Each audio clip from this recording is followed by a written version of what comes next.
오늘은 주제를 성령 세례로 해보겠습니다. 자, 해봅시다. 성령 세례. 네, 요게 이제 많이 헷갈리는 부분들이기 때문에 여러분들이 오늘 조금 정리를 정확하게 하실 필요가 있습니다. 세례 요한이 뭐라 그랬냐면은 나는 너희들에게 물로 세례를 주거니와 그랬어요. 물 세례를 주겠다. 근데 내 뒤에 오시면서 나보다 크신 이가 있는데 그분은 무엇으로 세례를 주시는가? 그분은 무엇으로 세례를 주는 분인가요? 성령으로 세례를 주리라. 이게 엄청나게 중요한 내용입니다. 그러니까 세례 요한이 예수님의 공생애를 준비하면서 요단강에서 그때 굉장히 많은 사람이 세례를 받았어요. 거의 수천 명이 받았다고 보여지는데 세례 요한이 그렇게 많은 세례를 주고 하는 동안에 이제 예수님이 세례 요한에게로 세례를 받으러 직접 오시잖아요. 예수님이 직접 오셔가지고 세례 요한에게 세례를 받잖아요. 받는데 이제 그 전에 세례 요한이 한 얘기가 내가 너희들에게 물로 세례를 주지만 나 뒤에 오는 나보다 크신 이가 오는데 그분의 내가 신들매를 감당하지 못한다. 그러니까 그분의 샌들의 끈을 내가 풀고 메고 하는 것도 감당이 안 되는 정도다. 세례 요한이 그랬죠. 그러니까 그거는 세례 요한 뒤에 오시는 분이 메시아이신데 이 메시아가 결국은 하나님의 아들이시다.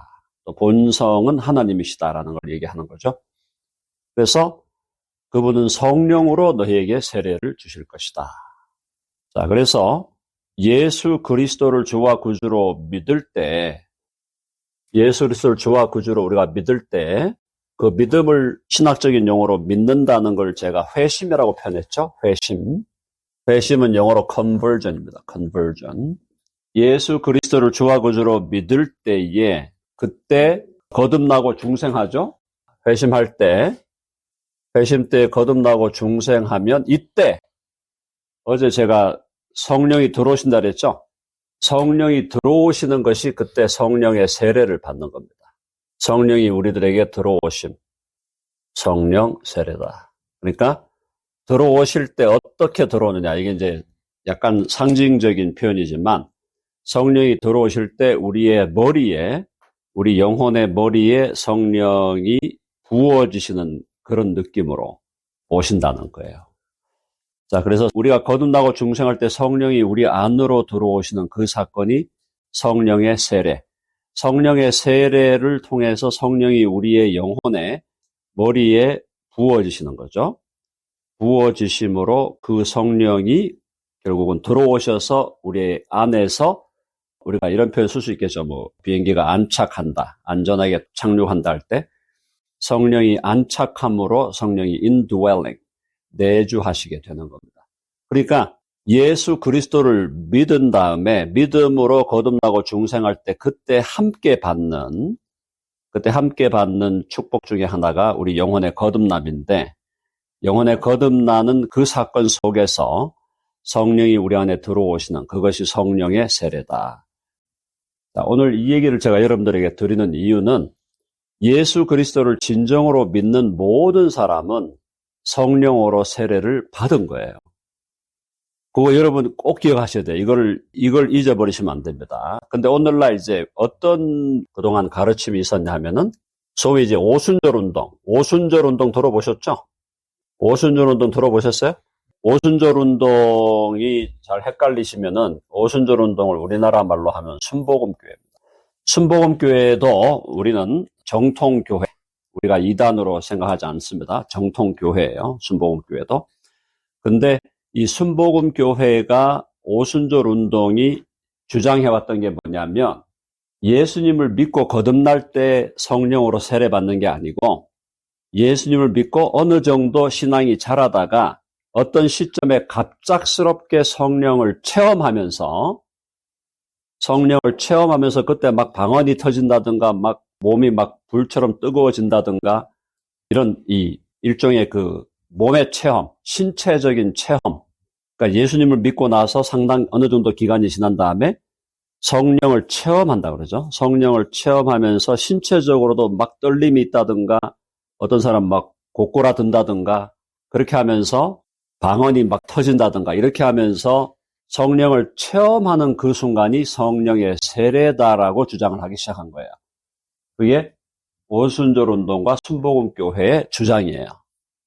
그러나 그 주장은 우리 전통 복음주의 입장 혹은 우리 개혁주의적인 복음주의의 입장에서는 그건 아니다라는 거죠. 그건 틀렸죠. 자, 그건 틀렸지만은 그러니까 우리가 그래서 여기서 자, 다시 한번 오순절 운동에 있어서 성령 세례는 예수 그리스도를 믿음으로 거듭나고 중생할 때 일어나는 게 아니라 성령 세례는 second blessing이야. second.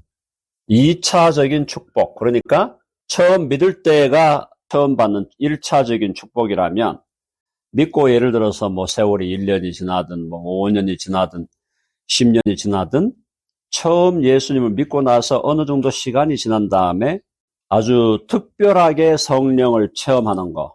성령의 부어지심. 그러죠? 그렇게도 얘기하고 그걸 성령의 세례로 본다.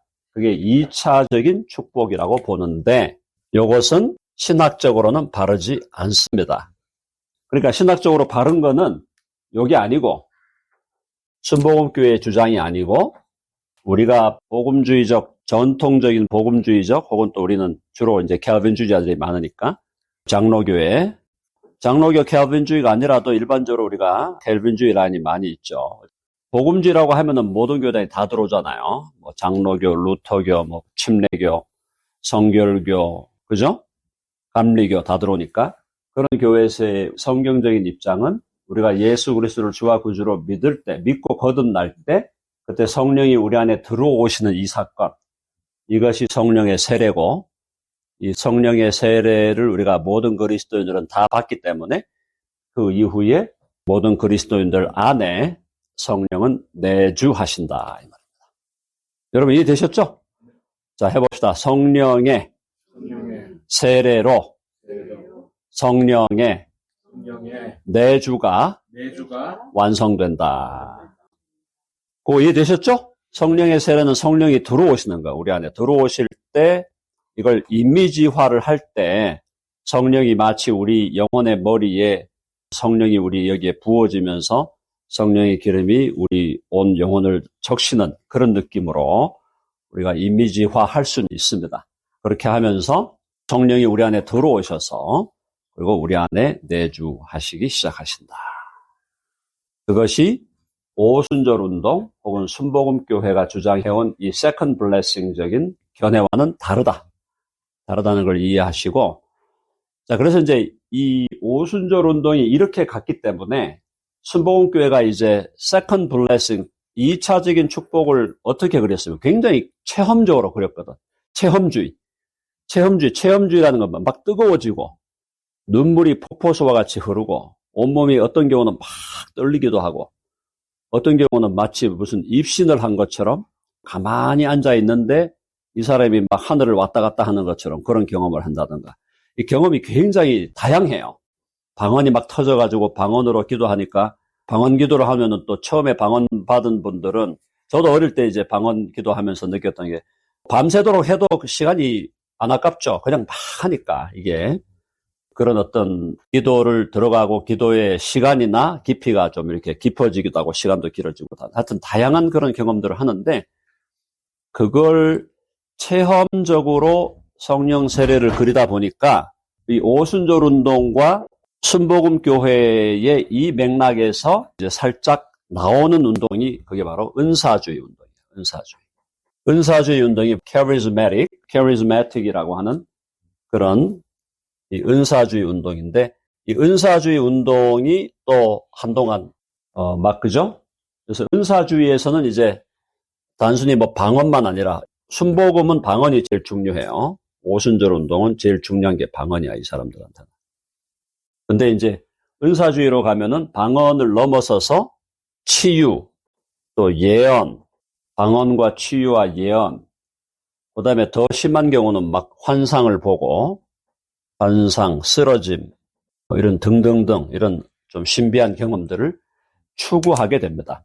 이 경험들을 추구하다 보니까 은사주의 운동이 생긴 거예요. 여기서 이제 이 정도만 가도 그냥 우리가 정통 안에서 그냥 소화할 수 있어. 우리가 포용할 수 있어요. 근데 은사주의 운동으로 간 것으로 끝나질 않고 여기서 뭐가 나왔습니까? 한번 해봅시다. 신사도. 신사도주의라는 게 있었죠. 신사도주의라는 운동이 생기는데 이거는 이단으로 빠지게 됩니다. 신사도주의는 제일 중요한 게 뭐냐면 직통계시야. 직통계시. 직통계시는 하나님의 음성을 지금 직접 듣는 거예요. 직접 하나님의 음성을 지금 듣는다고 하면서 하나님의 음성을 성경에 기초해가지고 내가 하나님께서 성경에 기초해가지고 하나님이 감동을 주셔서 내가 하나님의 말씀을 이렇게 깨달았습니다. 혹은 감동이 와가지고 하나님의 말씀을 이렇게 들었습니다 한다면 그건 괜찮아요. 근데 그게 아니고 성경과 상관없이 그냥 기도하다가 갑자기 뭘 받았어. 그죠? 직통 계시를 받았는데 저는 이 계시를 따라 행하겠습니다. 뭘 배제하고? 성경을 배제하고. 지금 오늘 아침에 기도하면서 직통 계시가 들어왔어요. 하나님이 저에게 말씀하셨어요. 거기에 집중을 하면 이거는 성경적인 기독교가 아니죠. 그렇죠? 그리고 말씀했다고 느꼈던 그 말씀이 진짜 하나님의 말씀인지 아닌지 어떻게 알아요? 직접 하나님이 말한다고 하는 사람들이 느낄 때 그때 그 음성은 대체로 다 이렇게 검토를 해보면 다 하나님의 말씀 성경과 상당한 거리가 있는 말들을 들은 게 많아요. 그래서 신사도주의가 직통 계시를 주장하고 이건 이제 우리가 받아들일 수 없죠? 성경 계시가 완료됐는데 자, 그 다음에 직통 계시 다음에 여기서 이제 특별히 여기 아주 치유 사역을 굉장히 강조하죠. 치유. 그래서 지금도 막 기도하면은 바로바로 나아야 된다고 주장하는 거예요. 바로바로 나아야 된다 그러고 그 다음에 신사도주의가 또 주장하는 것은 뭐냐? 지금도 뭐가 있다. 지금도 사도가 있다. 사도가 있다라는 걸 주장해서 신사도주의를 이끌어간 사람이 풀러 신학교의 피터 와그너라는 박사인데 피터 와그너가 자기가 12명을 임명했잖아요.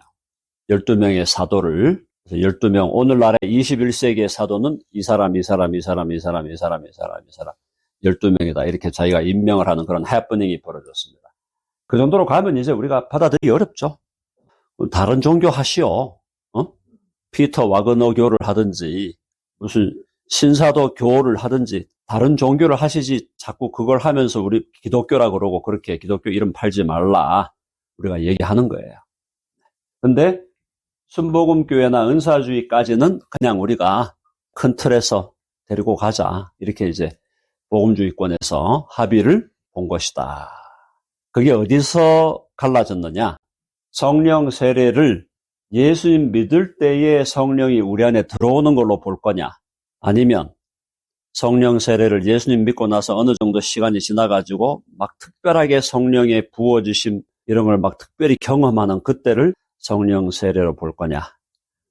특별히 순복음교회 컨텍스트에서는 방언을 받는 거, 이게 이제 성령 세례와 직결되어 있으니까 그걸 성령 세례로 볼 거냐에 따라서 신앙의 양태가 우리 여기에 남으면은 신앙의 양태가 뭘로 갑니까? 해봅시다. 말씀 중심. 그렇죠. 우리는 말씀 중심으로 가는 거야. 우리는. 근데 순복음교회를 통과하면서 은사주의와 신사도주의로 가면은 뭘로 가느냐? 체험 중심이 되는 거야. 체험 중심. 체험을 자꾸 하려고 하다 보니까 체험을 하려고 하다 보면은 결국 누구를 만나게 될까요? 귀신들을 만나게 되는 거예요. 체험을 찾다 보면은 성령님이 오시는 게 아니라 귀신들이 와가지고 이런 것도 조금 줬다가 저런 것도 조금 줬다가 막 이렇게 하면서 결국은 귀신에게 사로잡혀 가는 거죠. 그러다 보면 이제 일로 가다 보면 은사주의에서 넘어가고 신사도주의쯤 가면은 무당하고 거의 비슷한 인간이 됩니다. 무당하고 무속인하고 비슷한 인간이 돼요. 인간 종류가. 네. 그러면 사람이 성경적 관점에서 제대로 된 바른 기능을 할 수가 없게 되는 것이죠. 자, 그러므로 저와 여러분이 예수 그리스도를 나의 주와 구주로 믿고 영접할 때 우리는 성령 세례를 받았습니다. 아멘 하시죠? 아멘. 한번 해봅시다. 나는 성령의 세례를 이미 받았다. 특별한 체험이 요구되는 게 아니에요. 특별한 체험이 요구되는 게 아니에요. 예수 그리스도를 주와 구주로 믿을 때 성령님이 우리 영혼 안으로 들어오는 그 사건이 성령의 세례의 사건이다. 그래서 우리가 정확하게 이해하고, 그래서 우리는 성령의 세례를 받아 성령은 이미 우리 안에 내주해 계신다.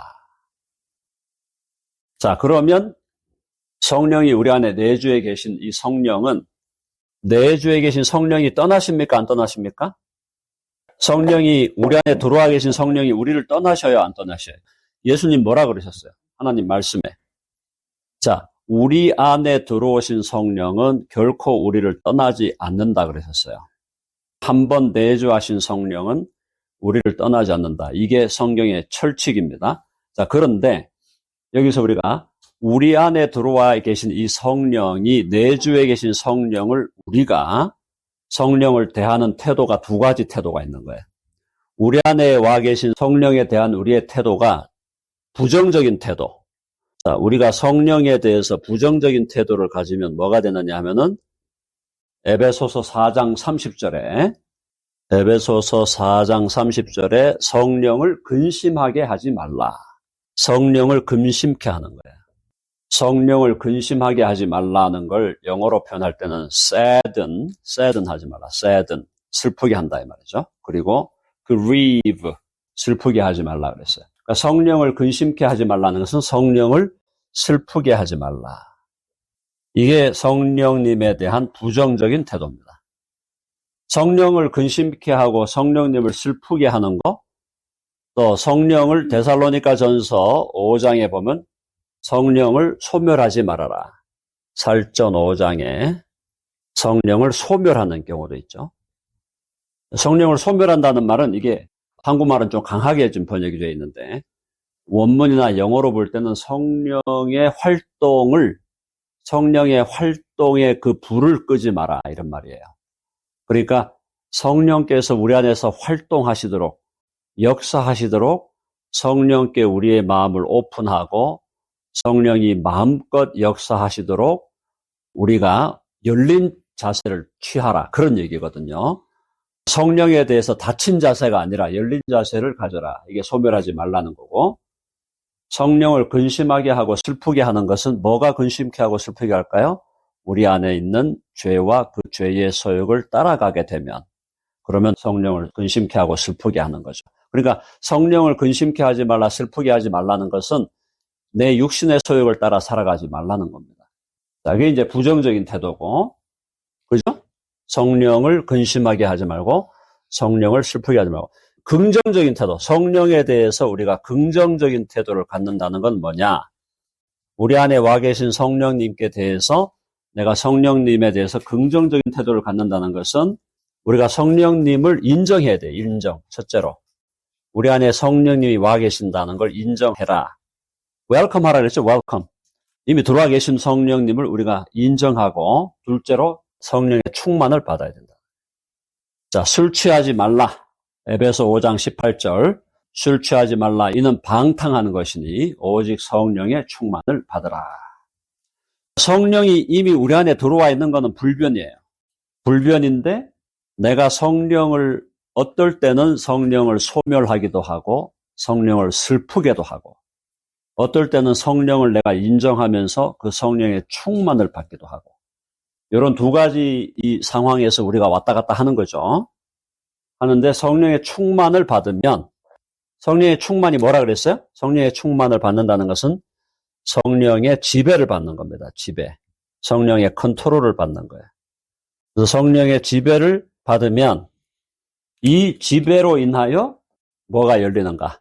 성령의 열매가 열린다. 성령의 열매가 맺힌다는 거죠.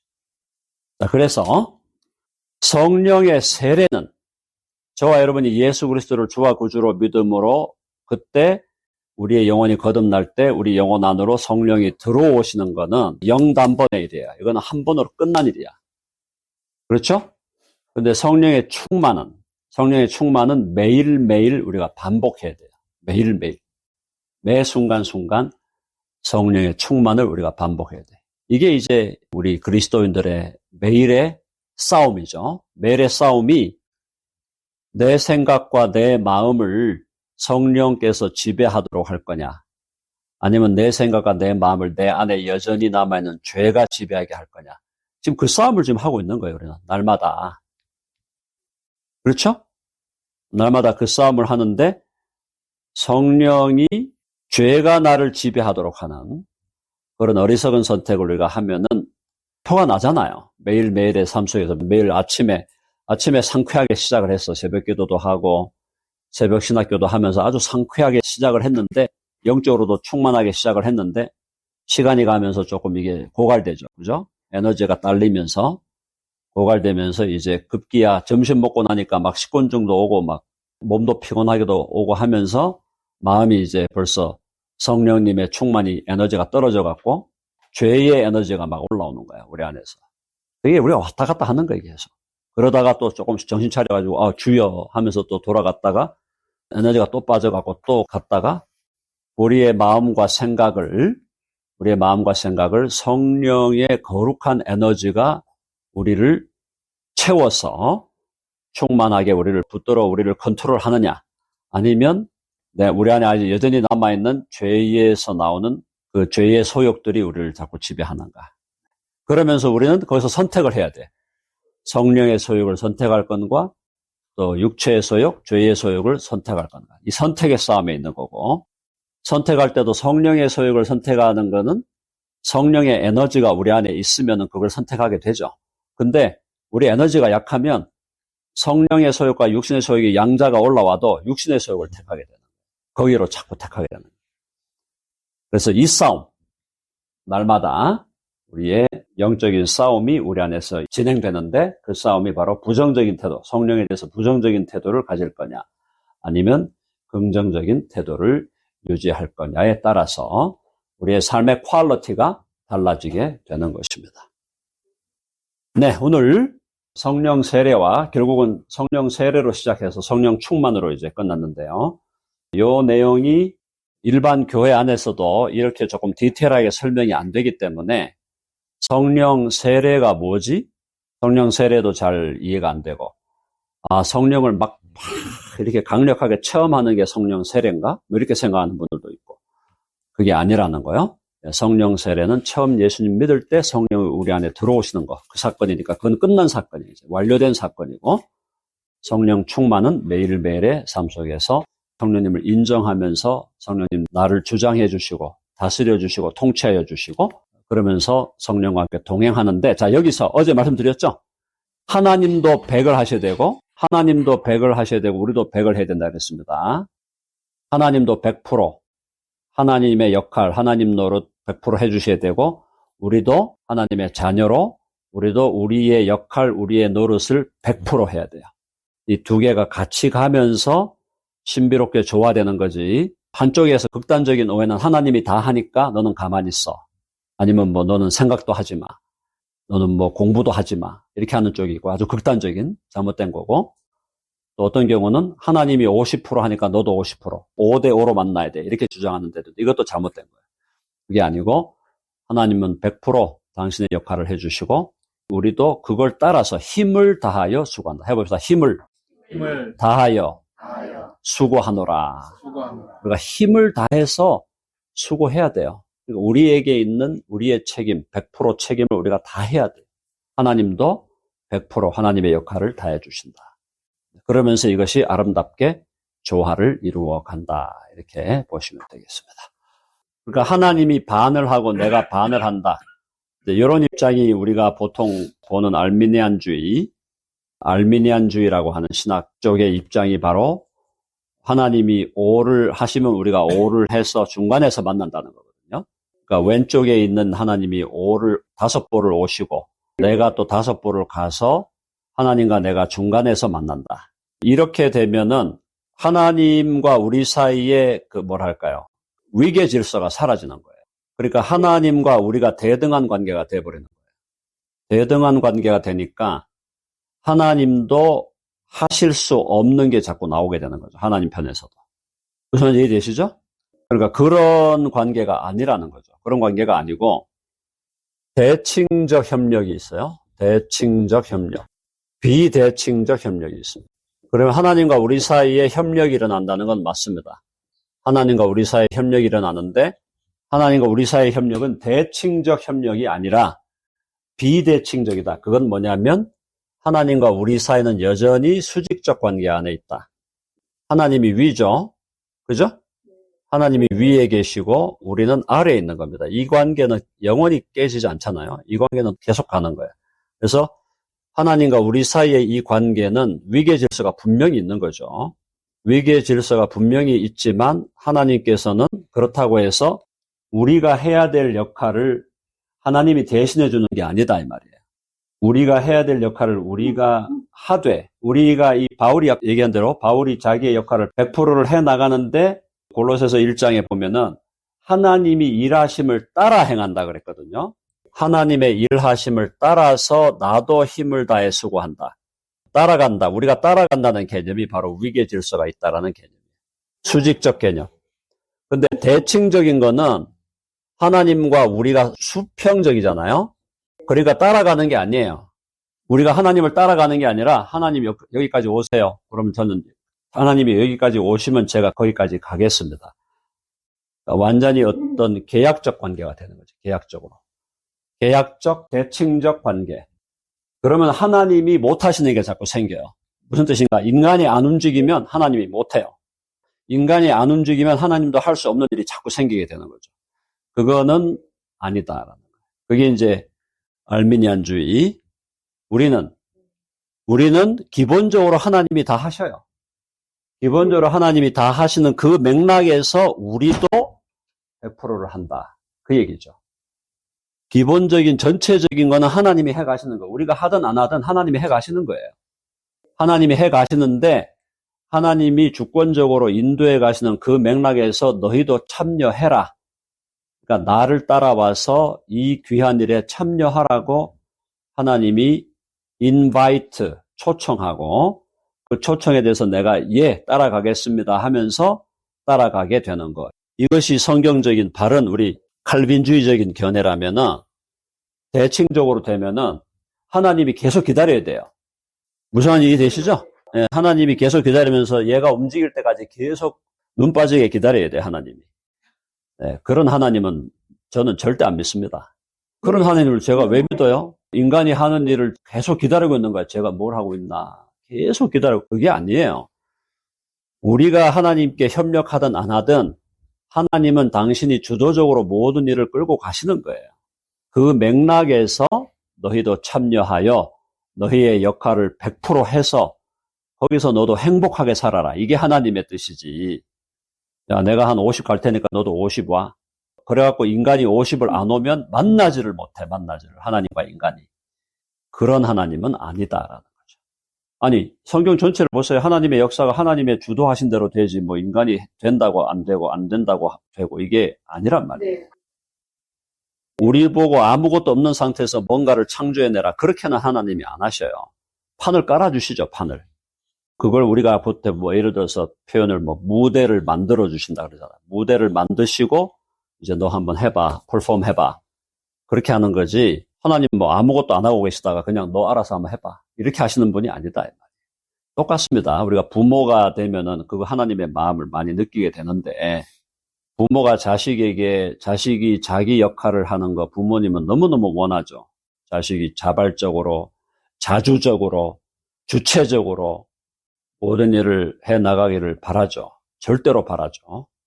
그렇다고 해서 부모님이 판 까는 것까지 부모님들이 다 해줄 필요는 물론 없겠죠. 그러나 어떤 지점에서 부모들이 어떤 역할을 해야 될 때는 또 판을 까는 역할을 할 수밖에 없고 또 해야 되는 거예요.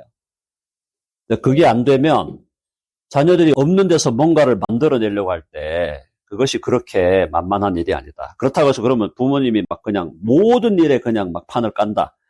이거는 마마보이를 만드는 거죠. 그건 또 안 되는 것이. 그러니까 하나님께서 우리를 이끌어 가실 때는 너무나 하나님은 무한히 지혜로우신 분이기 때문에 우리의 기질과 우리의 성격과 우리의 이 모든 것들을 다 파악해가지고 어느 선까지 이렇게 하나님이 해주시고 또 잠깐 또 물러나야 되실 때 또 물러나시기도 하시고 굉장히 하나님은 입체적인 분입니다. 입체적인 분. 그러니까 그걸 그냥 수평선상에서 그냥 하나님은 이만큼 오고 우리는 이만큼 해서 이렇게 만나가지고 간다. 이게 말도 안 되는 얘기죠. 이건 하나님을 모르는 얘기지. 음악에서 우리가 왜 심포니 오케스트라를 왜 좋아합니까? 각각의 역할이 있잖아요. 각각의 역할이 있는데 그게 엄청나게 파인 튜닝이 일어나면서 거기서 엄청난 음악이 나오잖아요. 그게 하나님이 하시는 일이에요, 하나님이. 그러니까 하나님은 굉장히 입체적인 분인데 엄청나게 입체적인 분을 갖다가 그냥 평면적으로 2차원에서 이해를 하려니까 이해가 안 되는 거죠. 그래서 하나님을 정말 우리의 차원을 엄청나게 초월하시는, 그러면서도 또 우리 안으로 깊숙이 들어와서 또 우리의 삶을 미세하게 조정하시는 그런 분으로 우리가 느끼면, 그렇게 되면 하나님과 함께 사는 게 너무 행복한 거예요. 하나님과 함께 살아라, 율법적으로 의무적으로 사는 게 아니고, 하나님과 함께 사는 게 이렇게 재미있고 아기자기하고 행복하구나. 그걸 느끼게 되면 하나님을 떠날 수가 없는 거죠. 하나님이 뭐 떠나지 마라 그러니까 아이고 하나님 얼굴 봐서 안 떠납니다. 이게 아니고 하나님이 너무 좋은데요. 저는 떠날 수 없어요. 그래서 주님밖에 없어요. 그렇게 하면서 주님께 붙어 있는 거지. 그죠? 인간을 로봇으로 만든 것은 절대로 하나님의 뜻이 아니다. 인간을 더 자유롭고 주체적이고 당당하고 자기의 창조성을 살려내고 재능과 은사를 맥서마이즈, 극대화하도록 하나님은 인도하는 분이지, 이 땅에서 그게 안 이루어지니까 우리에게는 뭐가 필요하다? 새하늘과 새 땅이 필요한 거예요. 새하늘과 새 땅이 임하면 우리에게는 모든 은사와 재능과 이것들이 다 맥서마이즈 돼가지고 우리가 엄청난 역할을, 또 재미있는 역할을 하게 될 겁니다. 제일 중요한 거는 공동체입니다. 믿음의 공동체, 교회죠. 진정한 의미의 교회가 이루어져야 되죠. 그게 사실 제일 힘든 건데, 거의 대부분의 많은 크리스찬들이 교회 생활을 하면서도 교회 생활 속에서 이런 다층적인 어떤 행복을 누려야 되는데, 좀 심하게 얘기하면 교회가 너무 종교화돼 버린 거예요. 교회가 너무 종교화돼 버리니까 교회 가는 게 별 재미가 없죠. 간단하게 말해서. 그러니까 교회 가는 게 재미가 없기 때문에 인생이 재미가 없어지는 겁니다.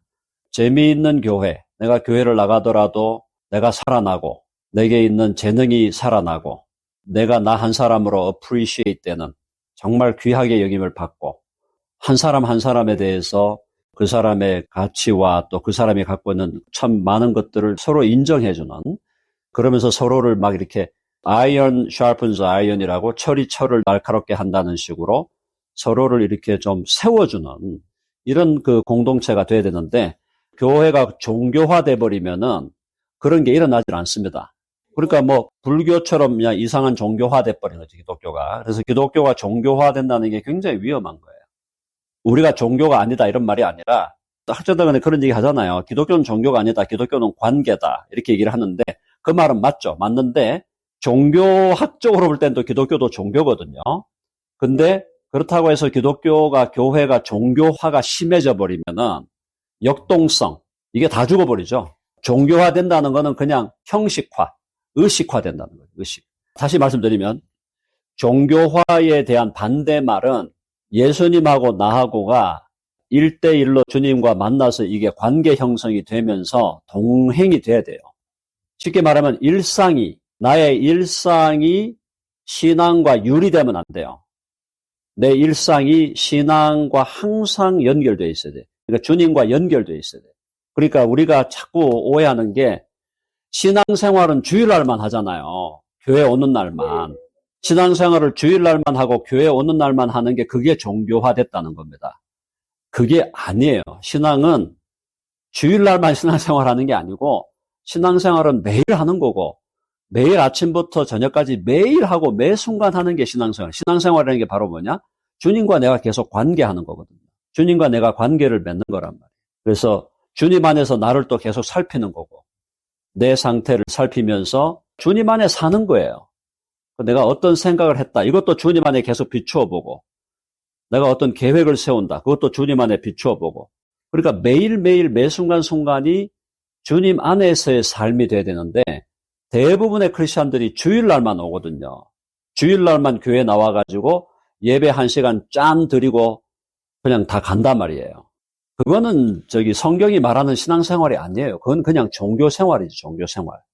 성경이 말하는 신앙이라는 건 매일매일 매 순간순간을 주님을 의식하면서 주님 안에서 내 삶을 계속 반추하고 바라보고, 어떤 계획을 세울 때도 주님을 의식하고, 어떤 생각을 할 때도 주님을 의식하면서 주님이 내게 주신 주님의 나라와 주님의 의와 또 세계 선교와 이런 놀라운 그런 사명들을 앞에 품고 그걸 바라보면서 내 삶을 정돈해 가는 거죠. 그러니까 순간순간이 그냥 신앙생활이 돼야 되는데, 신앙생활 하세요. 그럼 주일날 예배는 잘 드립니다. 신앙생활 하세요 물어보면 대부분 사람들이 성수주일 하고 있습니다. 이렇게 얘기하면은 꽤나 이제 신앙생활 하는 것처럼 생각하는데 그게 아니거든요. 주일날 예배를 안 드리는 얘기가 아니라 그것만 하고 있으면 그건 아무런 의미가 없는 거예요. 매일매일이 주님과의 삶이에요. 그렇게 될 때 내 삶의 맛과 삶의 재미가 나는 거지. 그래서 이제 제가 계속 드렸던 말씀들이 그거잖아요. 만인이 신학자고, 만인이 선교사고, 만인 대사장도 그렇고, 만인 변증가, 거기다 만인을 계속 붙이는 이유가 매일매일의 삶이 우리의 신앙과 유리되면 안 된다. 그냥 그 자체가 신앙생활이다. 그걸로 가야만 삶이 조금이나마 달라질 수 있다라는 거죠. 오늘의 강의는 여기까지만 하겠습니다.